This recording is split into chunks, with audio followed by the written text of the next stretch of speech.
Yeah. TJ's my type because he's a jerk. So there we go. Apparently everybody's type. Do you remember when Jacob, oh my God, we have a friend who's a local content creator. He has a podcast called The Big Gay Roundup, and he's been on this show once, and we've both been on his show. And he frequently talks about, he's like, TJ, you're the type of guy that leaves me on red. That's beautiful. Isn't it? I mean, I try to avoid, like, it's like you would be the person that my therapist would be like, tell me who to avoid. And I would be like, TJ. Like, that's like, you're probably not the only one that your therapist has said that. Yeah. Hey, Jenna. I love you. Why don't you fuck yourself? Just fuck yourself. Just saying. Ooh. Okay.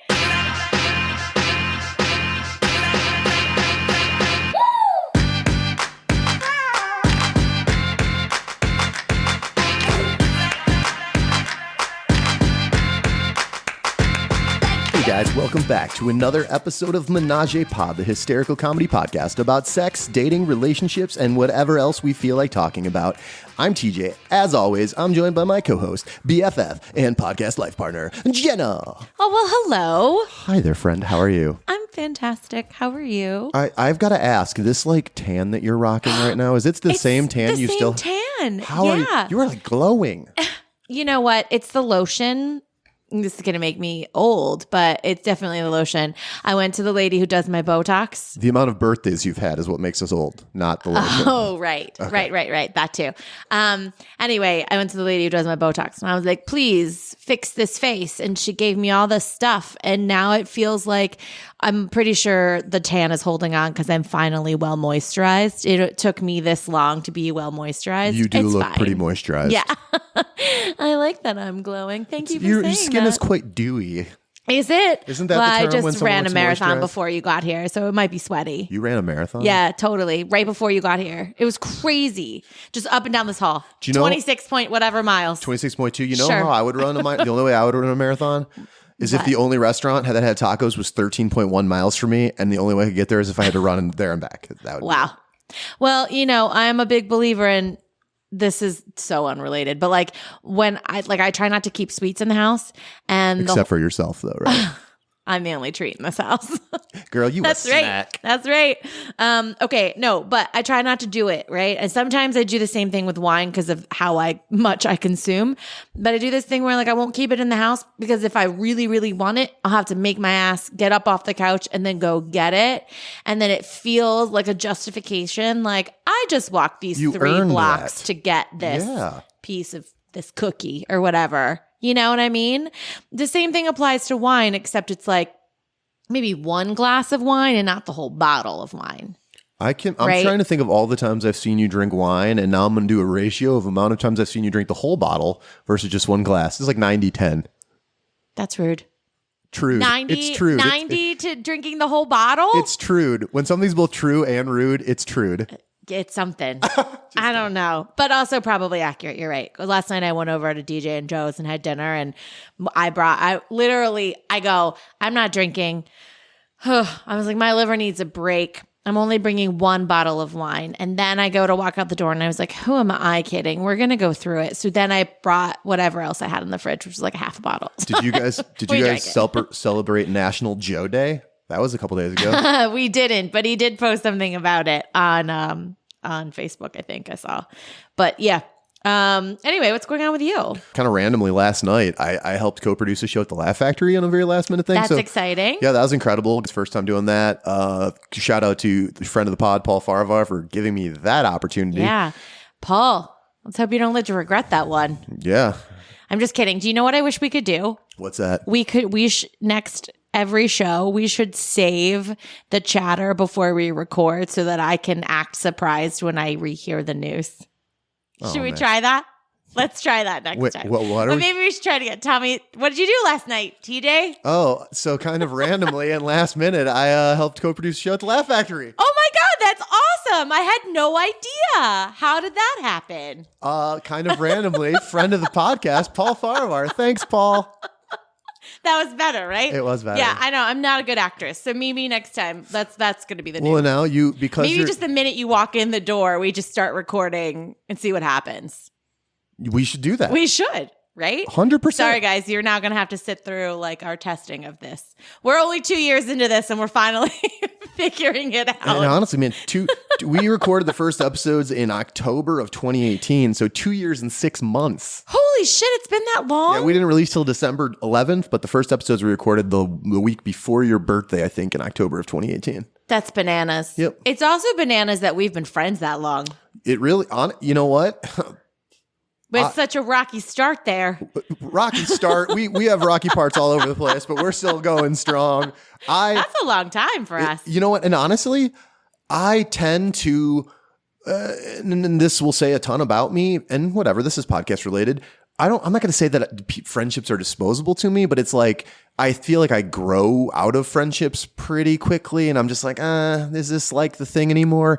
And for whatever reason, I still love you, and we keep doing this in spite of our momentary bouts of hating each other. Yeah. I think it's because you're stuck with me. I mean, am I? I don't know. I do. Maybe. Honestly, and I've said this in one other episode, I love doing this more than any other creative thing I do.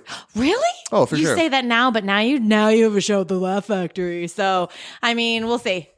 See what happens. No, Yeah. I really do. Like, I enjoy this. It's the easiest thing that I do in terms of like chemistry with you and like how confident I feel when I sit here manning the station of the ivory tower. Sure. This is like home turf. And I feel like the conversations I have with you and the jokes that we make and our natural chemistry and the back and forth is funnier than anything that I'm a part of anywhere else. Oh my God. Now you're just trying to butter me up. What'd you do? Did you murder someone on the way in here? I did not. Trying to get on my good side? I murdered a vagina the other night, but I don't know that qualifies. Eek. Says who? I'm going to need to see those receipts. I'm going to need to hear from her or him. Oh, no, her. You said vagina. Let's not gender stereotype. Well, fair. You do you. My butt cheeks hurt. That's weird. That's a weird thing to say directly after. That's quite the transition you did there.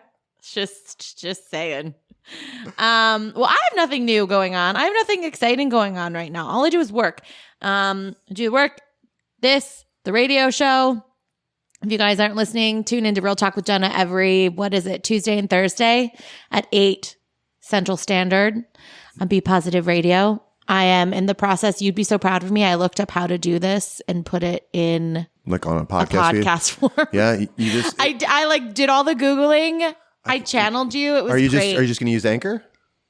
Oh, no. What are you going to do? I don't remember what it was. There's like an RSS feed that I had to do. You get an RSS feed and then you just got to submit it to somewhere. Yeah, I don't remember what it was. Okay. Well, Anchor's free. Oh, well then look at me now taking a note of that. Oh, yeah. Anchor.fm, right? Yeah. Is that what you're doing? Yeah. Yeah. So anyway, yeah. All the things. Like, look at me go. I'm proud of you. You didn't know that I had it in me, did you? I mean, I knew it was I don't there. edit it. I knew it was there. I just need to figure out how to post. I don't do anything else. Yeah, I mean, that's more than nothing. This is true. And I'll say this. Think of the amount of people that listen to our podcast who maybe don't get to listen to your show just because of the fact that it's only on a particular time. And now those loyal Jenna stans that are out there, they're going to be able to follow you everywhere. I'm telling you. Follow you. But not follow you. Yeah, not in a creepy way though. Because I don't want another stalker. I'm good. I've had one. That's all I need. How many stalkers does one girl need? I mean, I've only had like one serious one, so I think one's enough. One yeah. feels like a solid amount. Sure. Yeah. But now anytime anyone does anything like remotely needy and suspect, I'm like, ooh, is this about to be? I see you, stalker, right around the corner. That's going to turn into that. Yeah. You know what I did, speaking of stalkers? I did something that hurts my heart. What'd you do? I made my Instagram public. Yeah. I'm going to start sharing every post you make. Just putting them in my stories. I bet you if I shared a bunch of your, if I share a bunch of your posts in my stories and I'm like, hey everybody, this is my friend Jenna who co-hosts my podcast and has her own show. Please follow her today. I bet you we get you 100 followers today. Yeah, Dick. Why haven't you done that yet? Because you've been fucking private. Well, what does that mean? People, the way people follow and the way they interact with accounts, especially accounts at like our follower level, is like way different when an account's private. Like people will follow a meme account that's got 3 million shit to fucking get the memes, but they're not going to follow you or me at 1,000 followers when we're private. Yeah, I get you. I hear you. Got to be more accessible for the people, G. I think we should test that. Okay. I'm sending them all your way. I want to see what your social media power is. Okay, and since we're talking about that really quickly, follow Jenna at Jenna Grish, GENAGRISH on Instagram. Follow me at Chicago Cafe Racer. Follow Menage-A-Pod. Guys, this is huge. We ask you to do a lot of stuff, but this week, the thing that's most important to me, nearest and dearest to my heart, is for you to follow Jenna. So if you could do that, we would love that. So go follow Jenna because she's up to a bunch of cool shit, and you definitely want to support her because she's the best. Yeah. And let me tell you something. Did you see that thing that I posted today from the lady on the TikToks? I didn't listen to it because I was listening to our guest's podcast. Oh, okay. Well, that's fair. I'll allow it. Anyway, it was solid. I would say the premium content, if I may say so. I'm learning, TJ. I'm learning. I feel, man, I'm now not just a mediocre face. You. Whoa, you gave me a stutter with that one. I was like, it was like God scratching on my laugh track. I'm like, you. No, you're more than just a mediocre face or whatever you said. I'll go so far as to say you're a pretty face. Oh, thank you. And you submitted your own RSS feed, or at least you know how to do that. Nailing it. And you've got a private or a public Instagram account. I don't even know who I am. Who am I? We're going to turn you into one of them thirst trap queens. Oh, that will never happen. I know which pictures of you I'm going to send. Please, what? Ooh, send to who? On my story. Oh, and I'm be like, follow Jenna. This is what she looks like.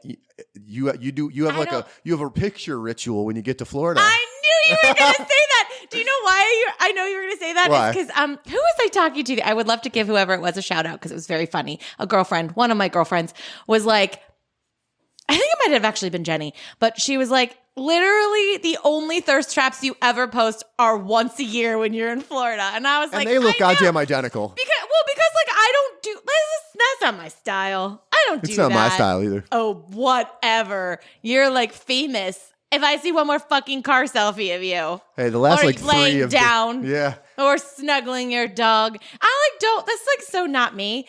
And maybe I'm not cut out for this influencer thing. We got to give the people what they want. Whatevs. I'm just saying. I mean, I guess. Just think, what you have to understand is really love seeing my dog. There is going to be some criminal element that comes through. Like of the new followers you get, 90% of them will be legitimate people on the up and up. There's going to be some creeps. Just don't even read the messages. Leave them in the like filtered box. Yeah. Don't even give it the time of day. Okay. That's my advice for you. Oh no. Unless you're trying to fuck, then answer. Oh no, not strangers on the internet. You're just asking to be murdered. Oh, I'm a man. It's different. I mean, is it? They're not going to murder me. Yeah, maybe. I mean, are they hot? Is the vagina good? Is it worth it to die? Chances are, look, just don't leave your drink unattended. Women, as I've learned from my murder podcasts, usually murder through poison. So just guard your drinks. I will. That's all I'm saying. I'm going to guard my drinks. Yeah. Can I also tell you this is a kind of a callback to a future or a prior guest that we both liked quite a bit, but it's kind of funny how months later this is still like causing slight issues in my personal life. Oh fuck! What? You can probably guess which guest I'm talking about. I don't know. I don't know. Former guest and friend of the pod and both of ours, Amelia Sampson. Oh, So in the after, hey girl, hey Amelia, if you're still listening, if not, I'm going to tell you to listen for this in particular. Okay. Obviously, we all became friends afterwards, talked quite a bit. I was like very, very open about flirting with her on social media on pretty much every platform I could do that on, and like, yeah, it was real flirting, but it was also like kind of committing to the bit, and it got me some followers and some attention and whatever. That was fine. But what it also got me is, so we recorded that episode January 3rd. It came out, I think, January 11th. In the 3 months since then, or 2 months since then, I've gone on dates with a lot of people. And I would say I was seeing probably 4 or 5 of them. The amount of women who've been like, okay, what's up with you and Amelia Sampson? Or even more, been like, one girl was like, I bet you say this to all women. I was like, why would you say that? And she just goes, Amelia Sampson. I'm like, what do I say to this? I think you maybe just stop being so thirsty and obvious. It was part of my charm, I think. Is it? I mean, I don't know. I don't know. I don't know. Maybe. Did it get you anything besides attention? I mean, isn't that enough? For you? Yes. Okay. You know what? Honestly, like if you were It got like us a listeners. cartoon or like a video game, you know how like when they like have the thing on this is how you know I haven't played a video game in a long time, but like the little thing on the side that shows you how much life you have. Sure. I feel like yours would be totally, if your life was a video game, your life would be filled, that box would be filled with like getting compliments. Like how you like followers. How you how you like build that life I have thing my back up. Instead of like XP, I get it's still XP. It's EVP, external validation points. Yes. Yeah. Give me compliments. Tell me I'm attractive. Tell me you think I'm funny. Tell me it was the best sex you ever had. You can lie. It's fine, but just tell me that. Yeah. Tell me you love the podcast. Sure. Tell me any of those things. Follow me on Instagram. Throw me like 2 likes. I should talk to my therapist about all this, I think. You said it, not me. All right, G, I think now seems like a pretty good time to bring on our fantastic guest. You ready? Yes, I'm ready. All right, guys, we got a great treat for you today. On our episode this week, we have the very, very funny comedian, author, and podcast host, Jordan Power. Jordan decided to live a life of outrageous openness no matter what people thought, and he went from shy guy to outspoken comedian, selling out live shows across America. His podcast showcases shockingly raw interviews with a wide range of guests, from celebrities to ex-boyfriends and one-night stands. And his book, Famous Anus, which that's hysterical, is a laugh-out-loud story about silencing the monkey on your shoulder and eradicating the cravings for validation. Oh I need to read God! that shit. It was like I didn't even do that on purpose. That What was a a great sagoo. Yeah. Oh my God. Okay, go. Man, we need a t-shirt that says that. And his upcoming book, My Therapist Sent Me Nudes, is about the dark side of love and how to avoid toxic relationships and find true freedom. Jordan shows that when you're able to find humor in everything, life, like assholes, can be put back together. Wow. That's amazing. Yeah. Also, I feel like maybe you should pick up both of those books. I think it's for the best. Yeah. All right. Well, with no further ado, welcome to the show. Hello. Welcome. How are you We're guys? so happy to have you. Where are you guys based? We're in Chicago. Only the greatest city In in the my world, dining man. room. Come on. It is actually an amazing. It's like New York, but without the Adderall. It's nice. Let's not sell it short. Yeah, man. I was going to say, you don't know. It's pretty crazy. Yeah, I also am a comedian, and the amount of Adderall that I see get done is pretty next level. Oh, gee. Have you ever had an Adderall addiction? I had one for like 30 days. You know, I've never even done it. I have so much energy pretty short natural at addiction. baseline. Yeah, 30 days. Yeah. Well, I was going through a time period where I need to get a lot done, and my friend was like, just call our dealer. He's got everything. And I started doing it. And listen, it's really productive, but it turns on you very quickly. Like you're basically a meth addict within weeks. I mean, I can believe that. Dude, I would believe that. It says a lot about like Gen Z and millennials that like their drug of choice is a drug that like makes you good at shit. Like what a bunch of nerds we are. What the fuck? Well, I'm a millennial, yes, but I'm not a Gen Z. So I have a gender, so I'm not a Gen Z. Wow. Shots fired. We're getting into it, and I Shots love fired. it. All right, so tell us a little bit about yourself. Like usually we start out and we're like, are you single? What's your story? What you got going on? Sure. I'm a comedian. I used to host a podcast called Shame on You, which was me and my best friend, 2 gay guys. It was super popular. We tried to get rid of our residual gay shame, as when you're a gay person, you always kind of have this self-hatred that lingers, and then it manifests itself in, you know, either bad relationships or a heroin needle, basically. And so we just tried to kind of like cleanse that self-hatred. And the way we did it, we just did this podcast where we talked about everything. Super vulgar. We interviewed a bunch of guys we dated, had sex with. It was just this crazy thing that ruined my personal life. And then, it was completely awful. Everyone else enjoyed it. And then I used that as a launching pad, and I wrote a book called Famous Anus, and that came out last summer. And that was just debauchery of my 20s and just these crazy stories. I'm sure we can get to some of them. And then now I host a show called Unmentionable, which you guys listen to. And, it's a beautiful train wreck, but seems to be doing pretty well. Beautiful train wreck. That's like what I usually say about DJ. Fair. Just saying. Fair. I feel like so we've said this before where like on this podcast, anytime I talk to people about the podcast, and I don't even name names, I will never speak about something current. I speak about a lot of exes. And yet somehow when I like meet someone on like a dating app or whatever, and they Google my name, they find my old Huffington Post column, and they're like, no, we can't go out. Women though, love it. Like TJ cleans up through it. I have to tell you, hearing you say that it caused you problems, I almost feel bad. I mean, obviously, objectively, as a hetero cisgender dude, you're way hotter than me. I'd fuck you. I've been questioning my sexuality since this shit. Right, TJ. Yeah, I mean, and I'm like, he just I'm like, you can't I'm see like it. a solid 7, but this guy's hot. But with Listen, that I have an said, underground it's the personal muscle. I have an It's the underground muscle. personal trainer, and I don't care who hears this and gets in trouble. I don't care about communism anymore in my country, so I just have an underground economy. My hair's cut. I go to the gym. the government can fuck He's got it themselves. all figured out. I just don't care. All the gays have an underground network. I see my friends. They're like, yeah, I got a guy who does waxing. Oh, you need Botox? Oh, I got a person who does Botox. Like, there's a whole underground gay world going on because we can't lose our looks because we hate ourselves so much internally. So this is all we have. Wait, where are you located? Toronto. Oh, okay. Because we're Slash pretty North open Korea. here. I've been getting Botox for the last, 6 months, that we've been open. So we're fine. Actually, I have a question for you since we shifted to Botox. Like my best friend Josh is like super flamboyant and I always go to him for like advice about certain things like this. And I've considered Botox. I'm like obviously getting a little older and I was like, hey man, should I do it? And he said that straight men, when they get Botox, always end up, he's like, dude, you do look a little feminine around the eyes. And he's like, so be really careful about the amount of units you use and don't go too heavy. What would be your advice on strategy?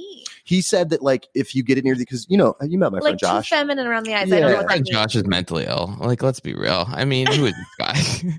What kind of, is he a doctor? Is he just saying weird things? He's not. He's just like a super flamboyantly gay marketer. I mean, yeah, those guys are all about drama, so I'm sure he loves to bring it. So I'm sure it's how he lives his life. But I mean, like, it depends who you go to. I mean, these people who go to like Groupon, they're like, I got Botox on Groupon. I'm like, don't discount your face. Yeah. Like, it's your face. Also, maybe like don't fill in your lines. Look, I can give you a consultation after this, and you can go to my lady at I appreciate Northwestern. it. Yeah, you should do the best thing ever for anti-aging. Filler us. Under eye filler, man. That thing shaves a good 4 years off your face. It's incredible. Really? We need that. That makes me so nervous though, because it's so close to your eyes. What are you gonna do? What do you want? I don't know. You're like, it's cool. I'll learn to read You only Braille. get so many years young and beautiful, and if you're not maximizing that with as much Botox and fillers as possible, then what the fuck are you even doing with your life? Really? I literally look at the ceiling while they're doing it, and they put it through your ligaments, and your face crunches. You Oh, feel yeah, the needle go through the ligaments, and then you just go, youth. And you erase the years. It's what you have to do, man. Life's trade-offs.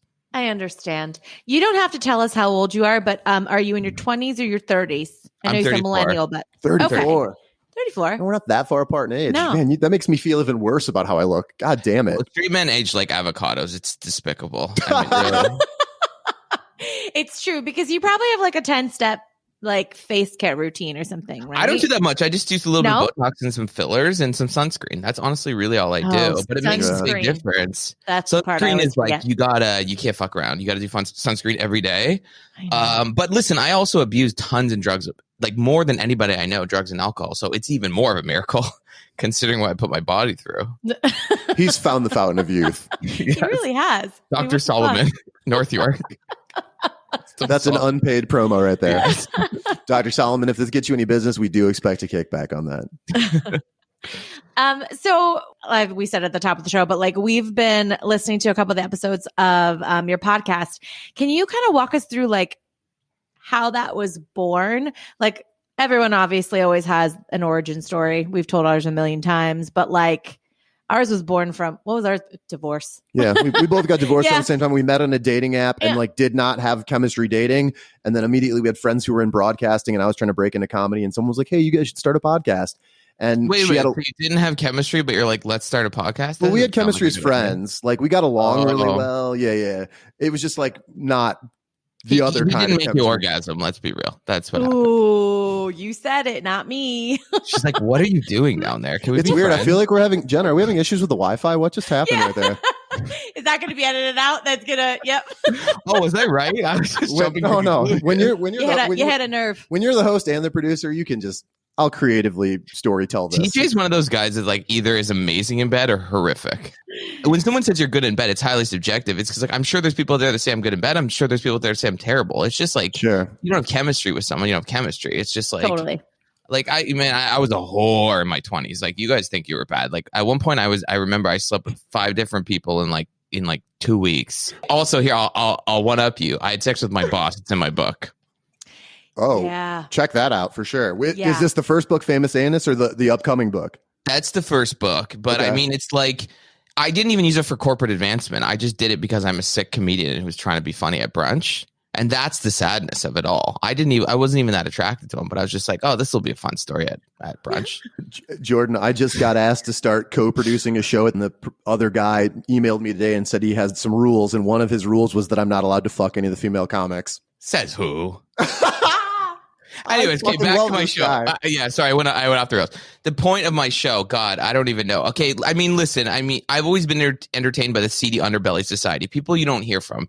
Strippers, porn stars, my friend's an illegal immigrant. I had on a girl, she gets paid $9.99 a month to burp on OnlyFans. I'm having on a girl in 2 weeks who gets paid to fart on OnlyFans. Just really highbrow. But I also I just like people that aren't elevated by the mainstream, because I'm a gay guy, I'm a misfit, I'm an outsider. So I've always just liked to elevate those voices. They're also the most interesting people. And so I have on people on my show, it's just like you normally wouldn't hear from, or like they'd normally be shunned by society. And that's my vibe. And that's always been what I'm interested in. So we have a unique lane in that sense that I really only have on. Some people would call them degenerates, and some of them are, definitely. But some of them are just like interesting people. And I end up loving a lot of our guests. Same. Jordan, I think I'm going to wind up loving you. He's already like top 5 guest. So when you guys listen to my show, I mean, we're talking about my show. When you listen to my show, because it's extremely polarizing, what did you guys think? It was outrageous, or I don't even.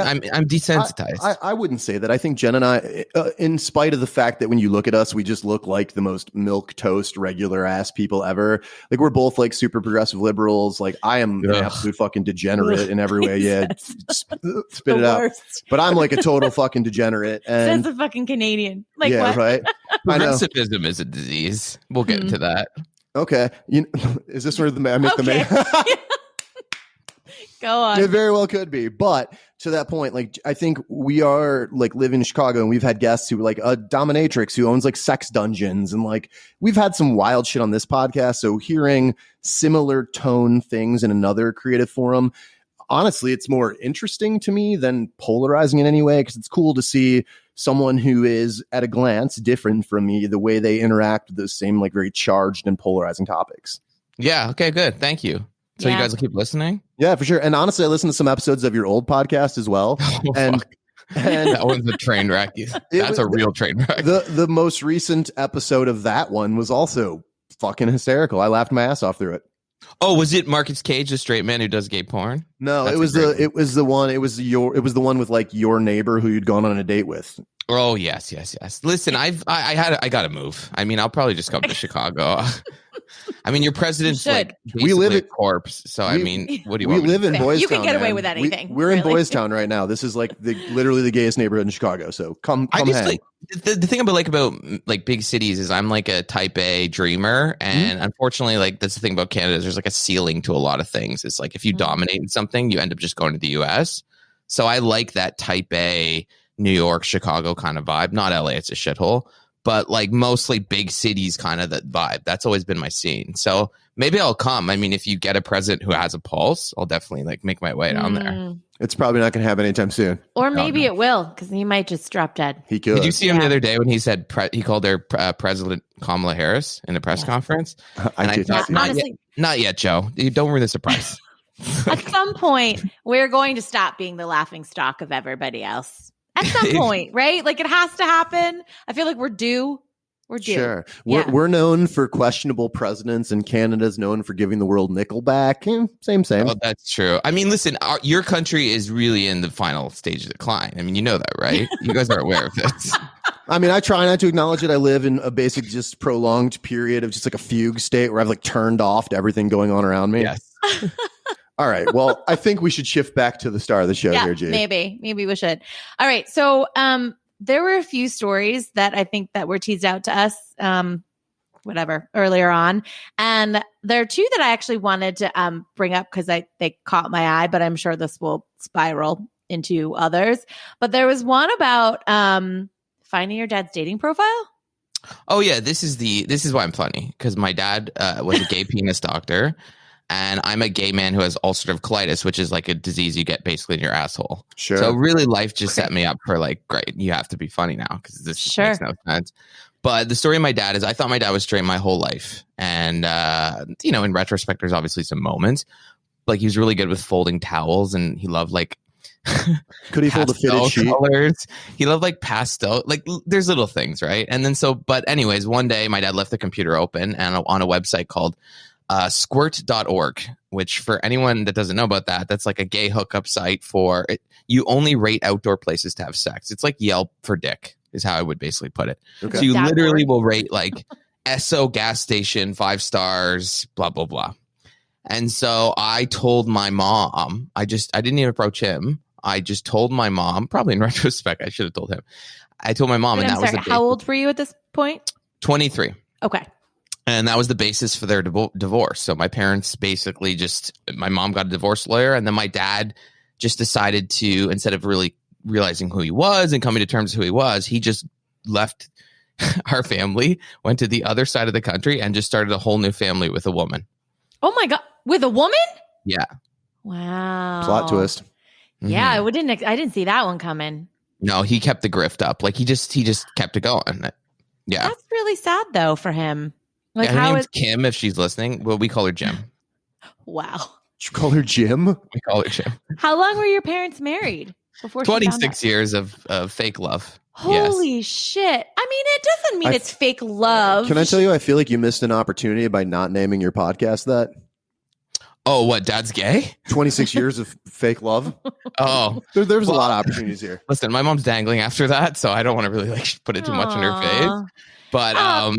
it's I think no one talks. The thing is, no one talks about. It's like when someone comes out, everyone's like, "Yes, queen." I mean, you guys and your progressive liberals, and you're all like that. But you forget that there's like carnage behind. There's a person Sure. left behind that has like no self esteem, and that was very much my mom. Is that she had to kind of find out who she was again, and then obviously she went through the catalog of retrospect and was like, "Oh, there were these moments," and then when she started naming the moments, it really added up, and we were like, "Oof." Oh, that's heartbreaking. Is she remarried? She is remarried to an amazing Good. man, and he eats her Good. pussy, Is so. his name Jim? I like the end of that story. His name's not His Jim, is it? No, his name's not Jim. But when she was dating, she goes, at this point in my life, I only care about 2 things. Does he have a job and does he like pussy? I said, oh, that's great. I mean, like, That's fair. I mean, that's a solid list, honestly. it's like It's a good just start. send me to therapy. Wait, it's I like, feel like that's Wow. every woman on Bumble in Chicago. That's all they care about. Like, does he have a job and does he like pussy? I'm in. God damn. See, remember That's- what I said about your country being in decline? There you go. There's the rot. And when it comes to dating, Every great empire declines. oof. Yeah, I mean, it's not good. I'll be honest. The problem is there's no social safety net. I mean, I think the healthcare is what really kills you. I mean, we come from universal healthcare in Canada, so it's like that could never bankrupt you. And that even being a factor alone, it's so crazy that you could never get that through. Yeah, it's something like 80% of debt in the United States is medical debt. I've read that might be making that up, but it's a fucking lot either way. Mm. Yeah, we I think- do our research here at Menage-A-Pod. Well, I didn't Listen, think it's I'm super predicting that political. Candace Owens is going to be your president, and you guys think I'm crazy? I'm predicting What? it right now. You I'm predicting it right bite now. your tongue. Jordan- I don't want her. I think she's a demagogue. I don't want someone like that to be president. But I think it's brilliant. It shoots in the face of all the identity politics nonsense. Right? She's well spoken. She's pretty. She's a black woman. I'm telling you, that's what I'm predicting. Remember this moment. I'll never forget this moment. If Candace Owens becomes our president, I am coming to Canada Yeah. and we are going to brawl in the streets, man. I feel like a lot of people have tried to go to Canada over the last couple of years. So Yeah, get the fuck out of here. Like, we don't you're like want turning us away. Oh, we ruined our country. Take us. No, we stay away. We didn't. That feels unfair. But yeah, okay, that's fair. Wait, so can we just get back to that really quickly? Because Mhm. now I'm curious. Do you still speak to your dad? Are you guys on good terms? No, or he's dead. So that's not like possible. literally, or just dead to you? He died of AIDS. No, he did die of AIDS. He died of cancer. Jesus. We're going to go dark? Is this my show? I make jokes about all this shit. No, he didn't die of AIDS. He died of cancer like very quickly. And so I did get to kind of rekindle with him in the last probably like 6 months of his relationship. And he actually died in the middle of me doing my old show. And I think that was like our old show was so real. Like we went through breakups, deaths, everything. We just put it all out there. Yeah. And obviously people love that. But I did kind of have a moment with him at the end. But I mean, he was choosing to die with his secret. He was just choosing to die with pure denialism. And I very much live my life now as the antithesis of my dad. Like Yeah. I'm that proud gay guy. I'm not like that annoying, probably the ones in Chicago. I'm not that annoying gay guy, that's like makes it their whole life, but I'm very much like advocacy work. I actually do the work, and I did with my old show because I was like, I don't ever want to be like this person. Yeah, that was going to be my next question of how you think that affects you. Do you think it affects you though, also in relationships that way too? Like, are you? Yes. Yeah.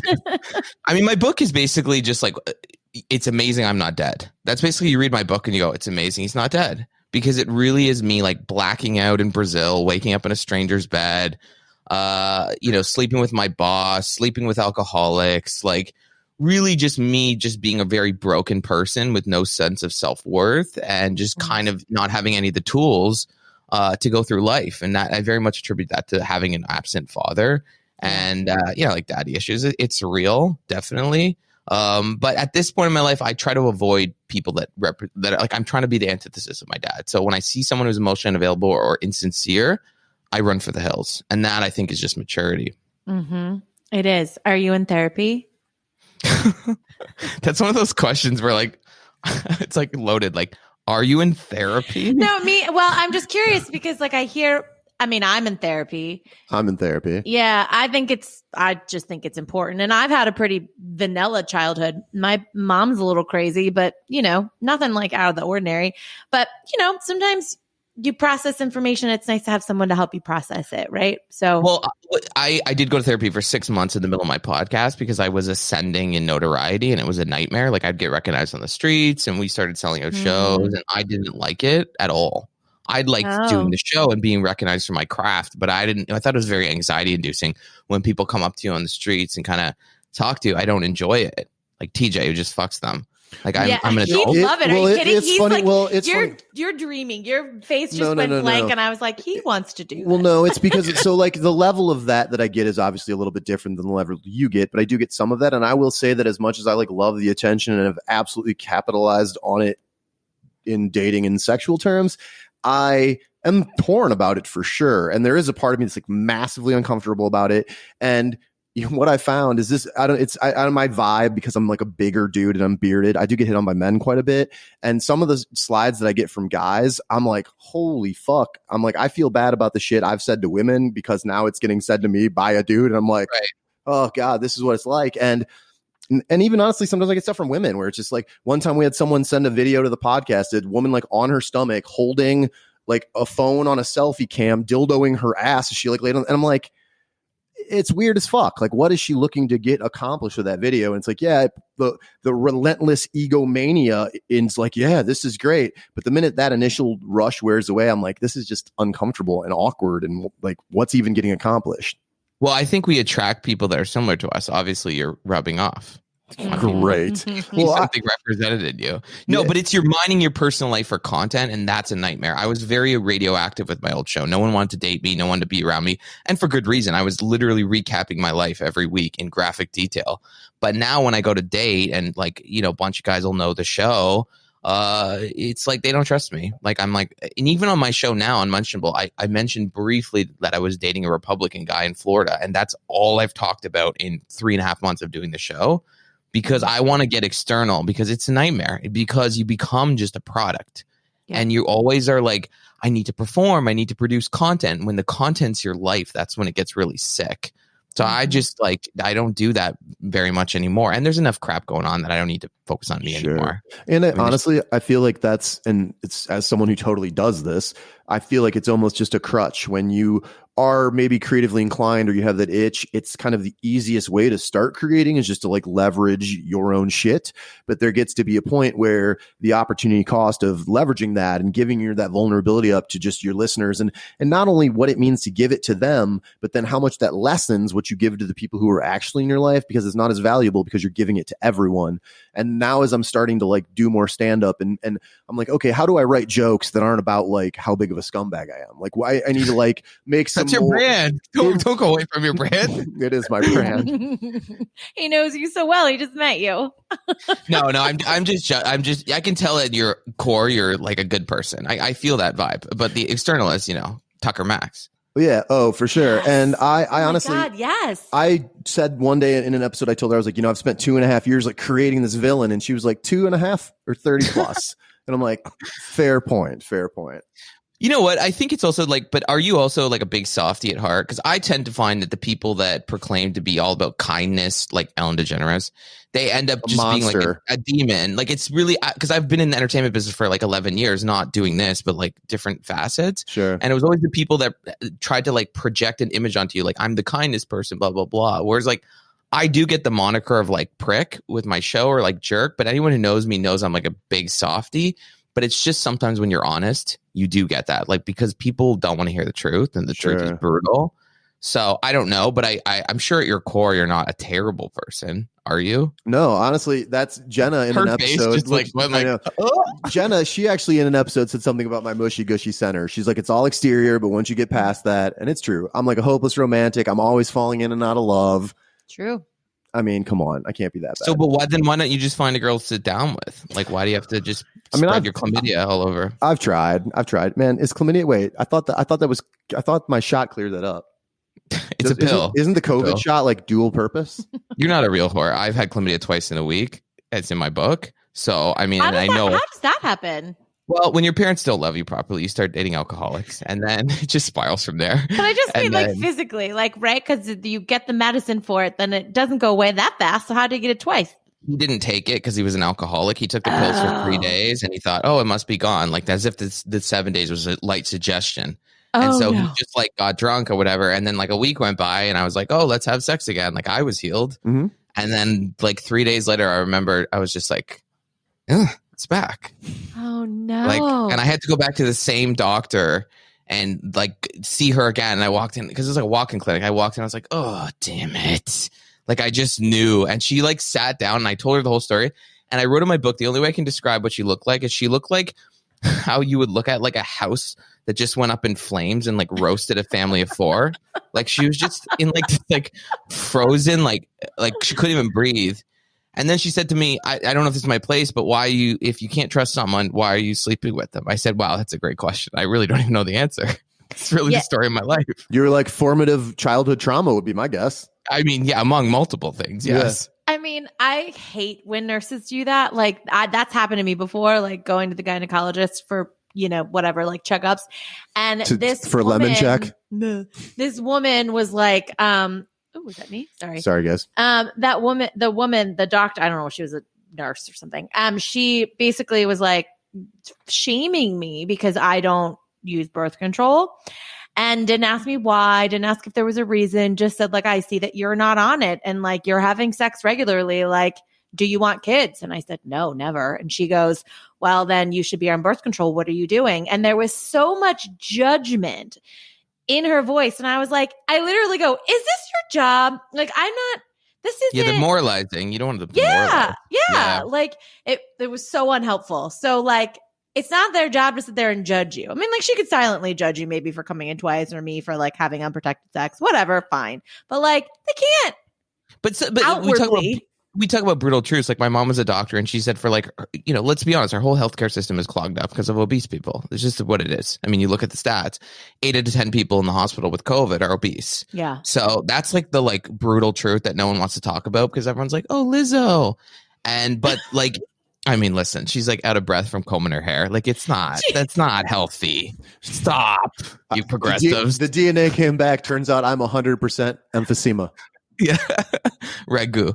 And so she's like, guys, I went to her show and like, she's an amazing musician, but I was like, oh my God, like she was like pouring sweat. Anyways, my mom would tell people this, like they had to lose weight their whole time. And she's like, it never happened. None of them lost weight. All their health problems piled up. And she's like, I did the same thing for like 30 years. Yeah. And so it's like, I understand maybe these people, when they're rude, it's just from a fit of exhaustion to be like, probably. Jesus Christ, like put down the empanadas. Yeah, empanadas are fucking tasty, man. I love how you guys are like, it's so funny with like, you're like still scared to offend. It's cute. I'm not scared to. I mean, I made a Lizzo joke. I'll get roasted for that. Come on. But is your audience like super far left? They're a nightmare. I would imagine that our audience is mostly pretty far left. We have a couple of friends who are not that, but I think the things that we talk about and the people that we talk to, the audience that they bring is mostly a pretty liberal audience. But that's another reason why you're a great guest, because we like having diversity of thought. Because you're an asshole. Yeah, no, I was like, you know what? He's gonna come and shake it up. That's for sure. No. My pronoun is she. You just said he. Oh, Rude. sorry, my bad. Don't misgender me on your own show. I'm sorry. That was Actually, so it's liberal Zer. of me. It's Zer. Zer. Did you hear this new one, Zer? No, what's that? It's I don't know what it is. I heard it the other day. And I just said great. My whole thing now is I would like to unsubscribe from the LGBT community. I'm out. I'm returning the card. You guys are all have become like it's crazy. There was a guy the other day. His pronouns are tree. No. He's a Hollywood actor. Look it up. The Love Simon actor. He said my pronouns are tree. Oh, and I said, great, I'm out. I saw that. Harvey Oh, Milk that's got what's shot in the great. face for what? For you to be a tree? Keenan Lonsdale talks about prefer pronouns. I just want to go by tree. See, these are your people. This is who you're associating with. It's like in all seriousness, or was it like a... No. He also said that he's straight and sometimes he's asexual and sometimes he's bisexual. And I posted it and these people were messaging me and I'm like, it makes a mockery of our identity when someone's not even a homo sapien anymore. And then I have to just go, oh, liberalism. So I just stay away from everyone. The left, right, I'm out. I'm out of politics. It's all fake. It's horseshit. What do you, so you're I was going to ask you what you would say you most align with, but you align with nothing. You're just the free thought. I don't like groups. I don't want to be in a group because I think groups is when people go crazy, whatever it is. I think like I'm one of these rare people that actually watches every single kind of media. Sure. So NPR to Fox News. I watch everything. And people are like, and I'm like, no, it gives you a rounded view of the world. Okay. Most people aren't like that. All right. Well, here's a question for you. If you don't necessarily align with a particular political ideology, is there like, and we're so off topic, but this is interesting.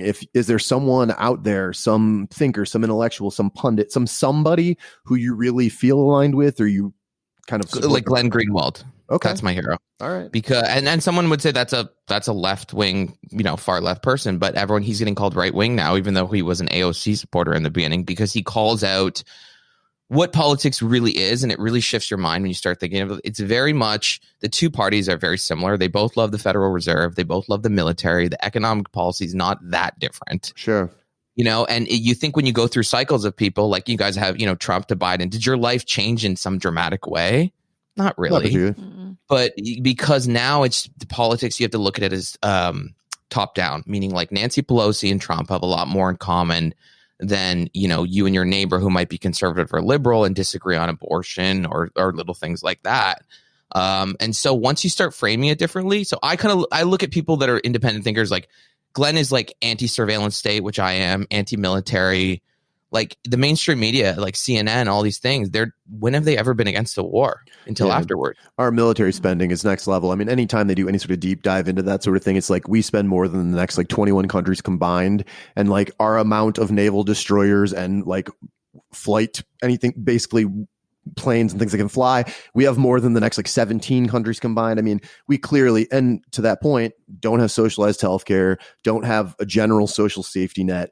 People fall through the cracks all the time, and yet we spend such a gigantic portion of our budget every year on blowing up other countries. It's a business. It's the military industrial complex. Your prison system is also 15% of the U.S. prison systems for-profit prisons.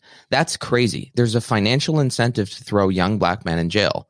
And all this talk of like, you want social progress in the summer, and this is the parts of progressivism I can't stand, is that they become an insult to the real solution. And the real solution is get rid of mandatory minimums, give reparations, give money to these communities, because it really is more of a poverty issue. Sure. And then also get rid of for-profit prisons, get rid of the publicly traded companies that have an incentive to keep throwing young black men in jail. That's a business in the United States. You animals. Preach. You're not hearing any disagreement here. Not in this house. No. And now we're a political podcast. What's that? And now we're a political podcast. My show goes all over the board. we do too. And we've actually, when we go on other people's shows, especially like other Chicago content creators, they frequently, there's a group in particular, we've been on several of their shows, and they will start and be like, all right, this episode's going to be a little wild. They're going to be a little blue. We're going to talk about some crazy shit we might not usually talk about, but that's them. That's what they do. So this is, way more in line than normal. So we appreciate what you want to bringing. give people a unique perspective. Like, Sure. you hear about like laudable steps for social justice, like in the summer with BLM. But like, if you look at the priority list of things that would help, is it a black square on Instagram, or is it getting rid of mandatory minimums in prison? You mentioned reparations. Evanston, Illinois, which is the North Shore suburb, literally just north of Chicago, Northwestern University is there. It's one of the better universities in the country. They just voted to have reparations. They're not doing direct payments to black citizens, but a private company is actually funding it. They're starting this housing fund where they're literally like donating free and low cost housing to underprivileged and low income black families in Evanston, which there aren't many. It's a highly Jewish, pretty wealthy community. But the fact that something's even happening is better than nothing. And granted, that's not like the solution, but it is good to start to see incremental changes. And then on the tails of that, Trevor Noah this week came out and said that it is, but he did say, but it's to your point. He says it's not real reparations unless it's paid out directly to the people. He's like, they're all adults. If they want to use their money to fucking buy cigarettes and Hennessy and go do whatever, like that's whatever. If they want to enjoy their lives and get away from hundreds of years of oppression, let them fucking do that. Don't think, oh, we bought them a house and that's reparations. It should be direct payments to people. Yeah, but I think I'm too cynical about human nature to think that you can just certain people will do productive things with it and certain people will just blow it.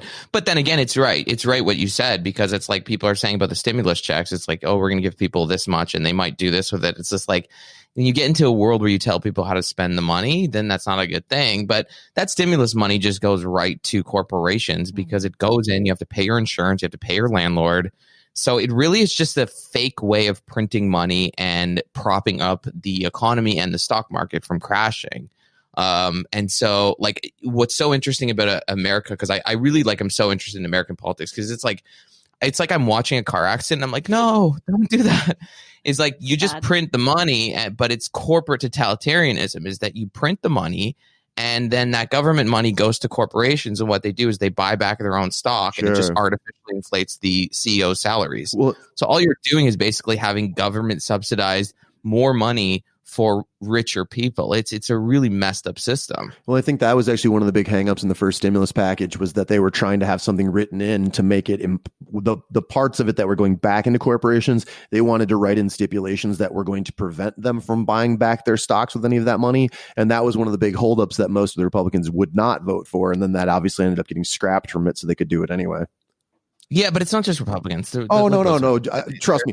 Well, here's the thing. So co-opted by corporations. They're not even politicians anymore. They both have. And it's funny that you mentioned that because like as someone who identifies as a Democrat, I still think like Democrats now are a more mainstream, like, yes, ultra progressives, ultra liberals, there's like a spectrum where we like way on the far ends of both sides. But I think the current like mainstream Democratic policy is like super moderate, super down the middle. So that's like and the mainstream Republican platform is very like populist and like it's smart. It's smarter. Yeah. It's just a different kind of movement. They speak to the working class, whereas the liberals have been hijacked from West Coast elites in Hollywood. It's people at the New York Times making $150,000 a year telling poor people in Michigan how they should think.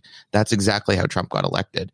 It's Anderson Cooper on CNN saying about people that Trump rallies when he said these people are going to go back to the Olive Garden and their Holiday Inn. I mean, you talk about people like that and you dehumanize them, then don't be surprised when they go for a despotic leader like Candace Owens.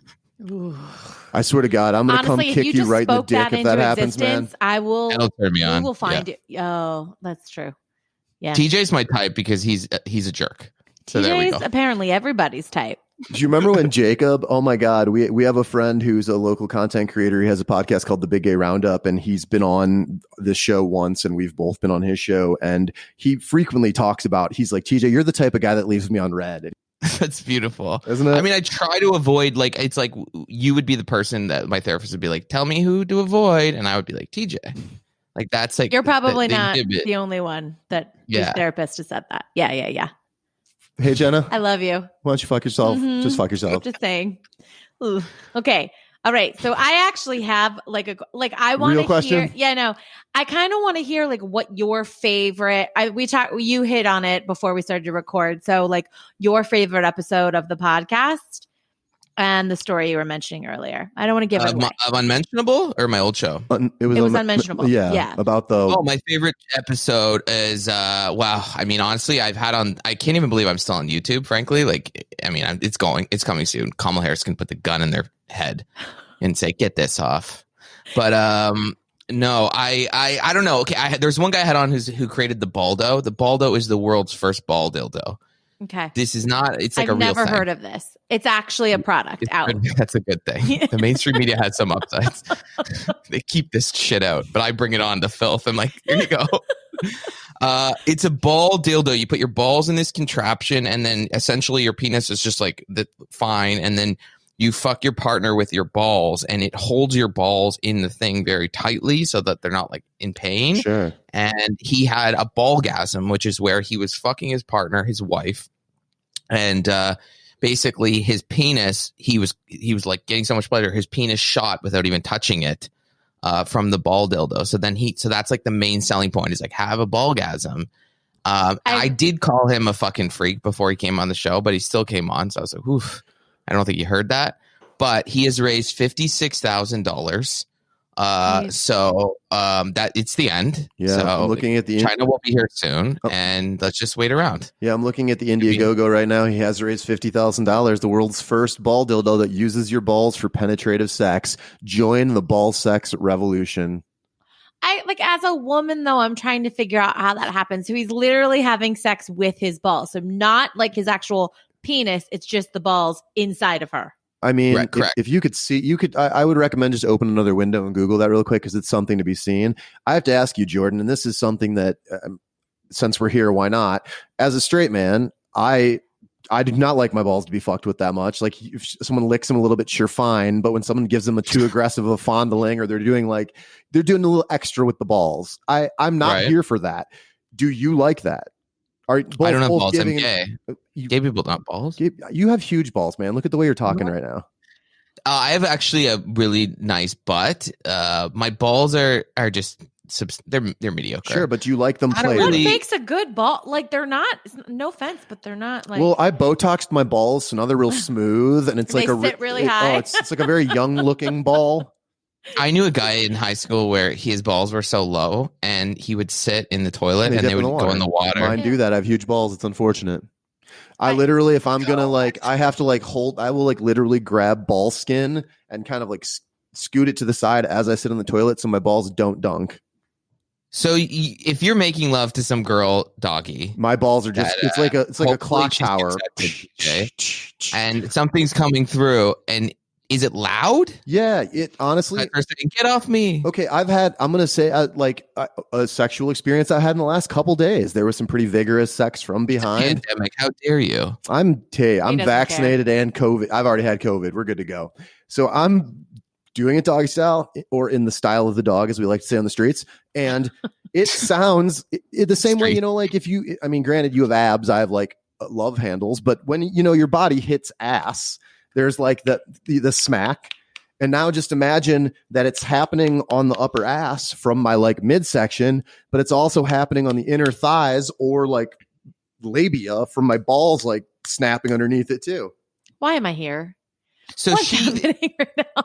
So it's very loud. You can 100% hear it. Yeah. Run for your life. It's going to be a disaster. You can't even hear her screams of this is awful. Bumble, I'm deleting my Bumble. I was lied to on Bumble. What's the Bumble? I don't use Bumble, but it's the girl has to message first. Yeah. What is Bumble? It's my web. I fucking love it, man. They say, does that make it more safe that the girl can message first? That's what they say, but that's false sense of security. Yeah. You're still getting attacked. Yeah. And I've said it on numerous other episodes. It's the only mainstream dating app where you can send pictures within its functionality on the platform. So it's the only fucking app where a dude could send a woman a dick pic without first getting her phone number. And in that way, it's inherently the least feminist leaning. Who wants a dick pic unsolicited? Nobody. But no one wants matter. it. They send them anyway. Sending messages on Grindr, and it's just them on all fours with their gaping asshole. I don't even get a hello. They just send that, and I'm like, who took the photo? Like, is that a timer? Maybe they're using it's like a ventriloquist and they're saying hello with their assholes. Like, hello. Oh my God. I mean, really, it really is the end. Like, we're circling the drain. I mean, let's go China. Yeah. I'm sensing a theme. You are rooting way too hard for China, Jordan. We need to talk about that. You live in Canada. Nihilism at this point. I mean, when I saw Masked Singer on television, I said, okay, it's the end. That's fair. Like that show for brain dead people that have been in car accidents that are in some sort of psychiatric ward. And they just put it on the TV and the people are like, that's literally that show. Or people in the Midwest that just fart on their couch. And that's their life. That's their one life. It's just watching. Oh, honey, who's broccoli? I mean, kill me. I have strong opinions on the Masked Singer. It's a bridge too far. It's a bridge too far. I don't ever watched it. You're not missing much. I saw it like in a TV show. It's really the worst thing ever. Yeah. It's the worst thing ever. And it's the number one show. I mean, you make it sound like it's the worst thing ever. Well, it's called The Masked Singer. One time Sarah Palin popped out. Do you know this is true? Wait, who's Sarah Palin?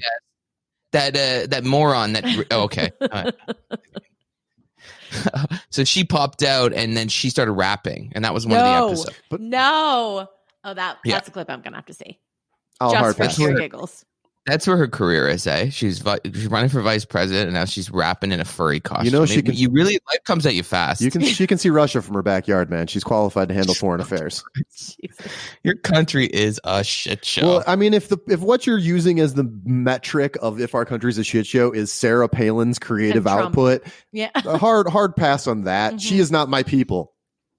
You went from Trump to a man who thought his wife was his sister in a rally, who yesterday or 3 days ago said he'd been in the Senate for 120 days. Then he thought Kamala Harris was the president, not the vice president. I mean, it's like when you say he bombed Syria, I'm like, does he know it? I mean, it's like this can't go on much longer. It's like weekend at Bernie's presidency. I mean, you're not wrong. Good. I'm glad you guys agree with me on this, because the problem with a lot of people on the left or right is they can't criticize their own. They're so deep in the tribalism that they think they're losing power if they go like, okay, guys, we can't just do this. You know, but man, it's crazy. It makes people crazy. Honestly, like I'm almost, and before we shift back to the last couple questions, we want to talk about your book, but I kind of want to disagree with that. Honestly, I think, and this is from someone, again, Democrat, but not like on the super far left side of the spectrum. I mean, I am liberal, but it's not like, I'm not like the obnoxious ultra side of it. With that said, liberal media, liberal people, I find to be way more willing to criticize our leaders, whether there are Democrats or Republicans. Like the blind devotion that Donald Trump got from so many people, dude, as someone, 90% of the people in my life will self-identify as a Democrat, and most of them have shit to say about Joe Biden. Like, he's not getting a free pass. But I mean, like, Twitter's a weird microcosm. But like, if you go on Twitter and someone criticizes, say, Joe Biden for the things I just mentioned, go read the mentions. It's always people being like, "What about Trump? Trump wasn't like, what about this?" And it's like, at some point, you have to let Trump go. Sure. I mean, that's why CNN's ratings are down 50%, because it's like they realize they lost their cash cow. It's like, yeah, he's an odious person, but he's gone. So it's like people are they're so crazy, so siloed now. And that's why with my show, I try to stay like above the fray, independent thinker. Sure. Because I think people do actually want that. They want just honest analysis of the left and the right. And you don't really get that anymore. You get like, you go on your show and you watch it and your confirmation bias. I mean, Russiagate was fake. Everyone that I know that's liberal thought that was real. I'm like, no, that was fake. Rachel Maddow said the other day that Russia was going to change your power grid. I mean, it's like the misinformation is insane, and it's not just on the left. I actually think there's more information on the right, especially about the climate. But you'd be surprised to see how much misinformation there is also on the left. Really? Yeah. I mean, I wouldn't be that surprised. I think that's mainstream media in general. Someone like myself, I don't watch TV like at all. So CNN, MSNBC, Fox News, I don't see any of that. I kind of, like a lot of people who are our age or younger, get most of my shit online, which doesn't mean that it's always right. But I think it is. You tend to have a wider range of outlets and ideas and opinions that are maybe a little bit more unfettered by like big business and corporate money and other influences. And you can get a more well-rounded view to and really kind of have a nuanced take on things. And I think that's what's missing in so many people is there's just like a lack of nuance in everything that we talk about. Yeah, totally. All right. Agreed. You want to go to the last part? Sure. So there's no fucking way to segue from that, but I'm gonna just do it. What's a segue? A segue? Segue. Got I it. think that fat tourist ride on in New York. You ever seen those They people? ride on here they too. have We them have here segues too. in Chicago, bro. Yeah. Cops God Cops help on us. them. Yeah. That's got to be a liberal invention for sure. Some AOC Greendale shit going on right there. It's probably made from fossil fuels too. I mean, I love that stuff. Anyways, go ahead with your segment. Okay. So my last question, because I want to get around to your books, because I'd love for you to talk a little bit about it, especially your most recent one. My Therapist Sent Me Nudes, right? That's what it's called? That's the one coming up. Okay. But the one I just released that summer is called Famous Anus. Okay. So I actually wanted to talk about My Therapist Sent Me Nudes, because I'm actually also curious, did that title come from like something that really happened? Of course it did. Yes, unfortunately. So I want to talk a little bit about the book and like what people should expect, but also I'd love to hear that story behind that. Well, so you want to talk about the upcoming book? So the upcoming book's called My Therapist Sent Me Nudes. It's more of like disparate comedy essays. My first book was more linear. Like it was a memoir of 10 years of my life. So it really had a theme and an arc. It was like basically me learning to love myself and fit in with the world and ends with present day. Whereas I think the second book is kind of all the stories that I left off that didn't really have any, they didn't fit in with the through line, which was about more love. Gotcha. And debauchery. But the second book is really just it doesn't connect. It's true essays. Like they're just stories, and it'd be stories about like me finding out my dad was gay. Wasn't in my first book. There's a story where I actually accidentally made out with this guy. It turns out he was almost my stepbrother. What do you mean? Almost your stepbrother? You can't. Can you just? I know you're dangling it because you want people to buy the book, but can you just give us a little bit more of a teaser? My dad was, when he initially left our family, he went and dated this one woman and was about to propose to her. And I went to a gay club with my sisters and I started making out with this guy and I didn't know who he was. And in the middle of us talking, he came up to me or in the middle of us making out, he said, "I need to have a serious conversation with you." And I said, "Okay." And he was like, "Is your dad this?" And I said, "Yes." And he goes, "Well, your dad's with my mom in Italy and they're about to get engaged." No. And then he said, "But I also have a crush on you. So do you think Easter's going to be weird?" You're like, yeah, especially when you know that my dad's gay. Like, he didn't know. Like he thought he didn't know the whole thing, and I was just like, "Oh, you don't know what's going on here." Yeah. So that's like the main story. But anyways, the story about my therapist sending me nudes is a true story. My therapist, this guy actually just died the other day, so rest in peace. You're on a podcast now. This is your legacy. I went to him after a really bad breakup and he was weird. Like he was just a weird guy. Like one time he was talking about masturbating. He just went a little too much in detail. And I was just like, he was like, "Oh, like, tell me how you specifically do it." And I was like, "What is the purpose of this?" And he's like, "Well, we need to talk about how you use it to relieve your anxiety, blah, blah, blah." Anyways, then one day he sent me a message at 2:30 in the morning on Grindr, and I had a face pickup. Oh, no. And it was a photo of him. I still have it. I'm debating making it the book cover, but my friend said it'd be bad taste. Legal. I want to died. Who's going to sue him? Come on. Family? That's what I said. I would pixelate the photo so you wouldn't know who it was, but that would be the most hilarious cover. And essentially, it would be. He sent me a message at 2:30 in the morning and said, "Hey," and a photo of him completely naked, and then an Uber to his house. And I said, "Is this really happening right now?" And he said, "I've wanted it to happen for a long time." Oh my God. Please tell me you left a Yelp review. Well, this is where it gets crazy. So, no, I fucked him. Oh, clearly, duh. And then left a Yelp review. Okay, fine. Oh, okay. Can I get a free session? That's how he got his. Expensive, that's how he got his though, Yelp you know? elite profile. He's not expensive. It's in Canada. He's got a socialized. Oh, that's right.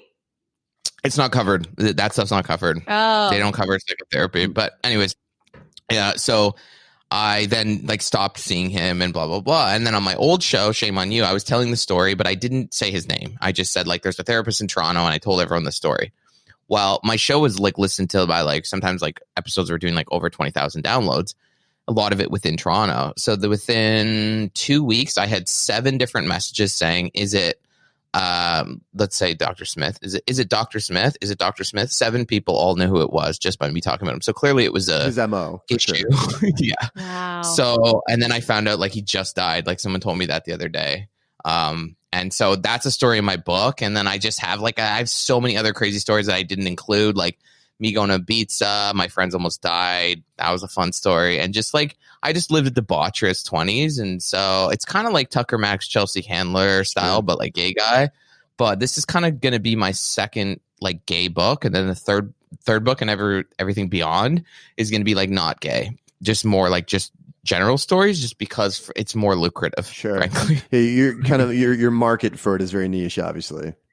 Yeah, but if they're underserved, then it's not that bad, right? Sure. Because it's like no one ever gave them that for content.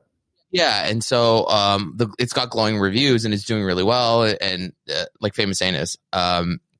So that's good in that sense. But I've just got sick of just being the gay comedian. I just sort of, that's why I like my new show. Is like when you do a podcast about one single thing, it's very limiting, but also you just sort of feel like you feel boxed in and like suffocated. And so that's why I'm trying to get away from that. So I'm just going to write that book. But I've been slowly working on it just because, quarantine in the past year, it's just like you don't have your faculties and it's really difficult to write a book. I mean, I don't know if you guys have done it. It's so difficult. Like it's easily the hardest thing I've ever done. Mm-hmm. The editing process alone took 4.5 months. Yeah. You did it all on your own, or did you have an editor? I worked with an editor. Yeah. My sister, we've had her on the podcast. She's a writer, and she's a ghostwriter for a lot of celebrities. And so that's her job. And to hear the process is just mind numbing, especially I think it's probably easier if you were to write it, right? Because you seem articulate and smart and all those things. And I think you're a great storyteller, but there are a lot of people. She actually once told me comedians were the best people. And he's got great skin. TJ, are you curious now? What is this? I always say 93% straight, 7% gay. Continue. Hold on. Has TJ ever had a gay experience? Is he going to admit it on the mic? Come on, TJ. It doesn't make you less of a man. No, I'm not, dude. No toxic masculinity here. But I'm going to hold that back for later Patreon content. You can hear about the one time that I got date raped. Right to the liberal talking points. I love it. Who do you Biden-Harris condoms? No, you don't use condoms. Let's be honest. Condoms are for Mormons. Have you been watching me? This feels. Do you use condoms a lot, TJ? I'll be honest, because I really hate condoms. Really hate them. Sometimes I'm like, maybe I should just rather get chlamydia. Sure, I will say this as someone who I'm pathologically compelled to not have children. As a young man, you're just trained that the worst outcome is coming inside someone. Oh, that's right. Yeah, so just do it. I'm way more scared about offspring than I am about diseases. So I'm just putting that out there right now. How have you not come out with male birth control at this point? That's one of the things that's amazing to me. Yeah, and vasectomy, it's honestly safer for men to get fixed than it is for women, and yet men, the societal pressure is much more on women to do it than dudes, and really, it's totally reversible. So, dudes, if you're out there, go get slit. You're like Bob Barker, have your pets spayed or neutered. I know, he said. So my first job when I was 15 years old was working at my dad's office, who was a urologist, incredible, who did perform penis doctor. And when he's a penis doctor urologist, and when I do stand up, my opening joke is my dad was a gay penis doctor, and then everyone thinks I'm joking, and then I go, because you got to do what you love. That's good. And then I have a whole bit about did he realize that he was gay younger on? Did he go to his guidance counselor and be like, I need a job where I can hold 40 dicks? And people are just horrified. They're like, oh my God. Anyways, my job at 15 was I would fold the letters. I would work in my dad's office, and my job was to fold the letters that you would mail to the guys to tell them how to shave their balls before the procedure. And sometimes, and I swear to God, I'm not kidding you, some guys would call the office and say, I got your letter. What's my scrotum? And the secretary would have to be like, your balls, sir. Oh, okay. No. Do you know that level of dumb? You know where the operation is. It's literally in one spot. Yeah. You know that's it. What did you think it was? Your taint? It's amazing. Wow. People, honestly, the stupidity of the just general populace really never amazes me at all. So that doesn't surprise me even a little bit. Mm-mm. But with that said, when you started, you said you had that job when you were 15? That's right. So by like 16, you were already a pro ball shaver, is what you're saying. You had your technique down and everything. 16, I got molested, and no, that's not true. That's 14. Like, wow. But that's a no, I didn't learn. Ball shaver. No, but it was like, what was crazy about it is that my dad's, like, the place I worked, like, I think about it now in retrospect, and it probably was child abuse. Like, my job was literally on Fridays, I would take the little samples to the lab, and the guy at the lab would give me a chocolate bar, and I'd walk across the street with this bag of like little things in there. And it was like goldfish at like the carnival. Like, I was just like walking across the street. I didn't know what they were. And now in retrospect, I know what they were. They were the pieces of the vas deferens because they cut the tubes. And the nurse told me they were called tubies. And I was like, okay. And then she's like, take the tubies. So they're thinking about this like 15-year-old boy, like just carrying the tubes of like 30 men across the street, blood in them, like blah, blah, blah, to bring to the lab. And the guy would always give me a chocolate bar. Oof. And like, it was a crazy, crazy job. I remember one time, like during Christmas, they had chocolate Santas, but they made it with a penis. And so his like nurse thought it was so funny. So after the guys would have their vasectomy, they would come out and she'd go, okay, here you go. Here's your treat. And they'd give them like a chocolate Santa with a dick. And to this date, every time Jordan has sex, he expects a chocolate Santa afterwards. That's right. Right on my pillow. It's like a rite of passage. Who needs a mint there? You just need a chocolate Santa with a huge chocolate dick. Mm. I mean, this is why I'm a comedian. Like, it's like there was no other option for me. This or like heroin. That's a pretty wide range of outcomes that you've chosen there, man. Well, you chose right. Yeah. All right, G. I think that's all I've got. Anything from you? Nope, that's it. All right. Well, once again, I want to say thank you so much to Jordan for spending time talking to us today. Jordan, before we take off for the day, why don't you remind everyone where they can find you online, where they can go buy your book, and when your new book is going to be available? I'm on squirt.org with my dad's corpse. You can find me there. J Power Comedy on Instagram and Twitter, but I don't really use Twitter. And then my show's Unmentionable every Friday on all players, and we also put it up on YouTube. And then my book's Famous Anus on Amazon. My other book, we've been talking probably next summer, I think. Okay. Depends how if I can pull myself out of this pandemic depression. We have faith in you, man. You seem like a go-getter. He's not just good looking with great skin, guys. So TJ, I'll see you on Grindr. Sounds good, man. Probably. All right, guys. We'll make sure to check all that stuff out. We're going to include those links in our show notes so it's easy for you to find Jordan, find out all the great content that he's creating, and make sure you check him out. And if you want to find out more about Menage-A-Pod, head on over to our Instagram at Menage-A-Podcast, where you will find our link tree that includes links to our Facebook group, website, merch store, and more. A quick thank you to everyone who makes the show happen. Amazing guests like Jordan, and of course, my wonderful co-host, Jenna. I love you, me, because I fucking rock, and you guys for downloading and listening to the show. Until next time, share us in your IG stories and find other ways to tell a friend about Menage-A-Pod. And of course, good luck out there. Bye. Bye.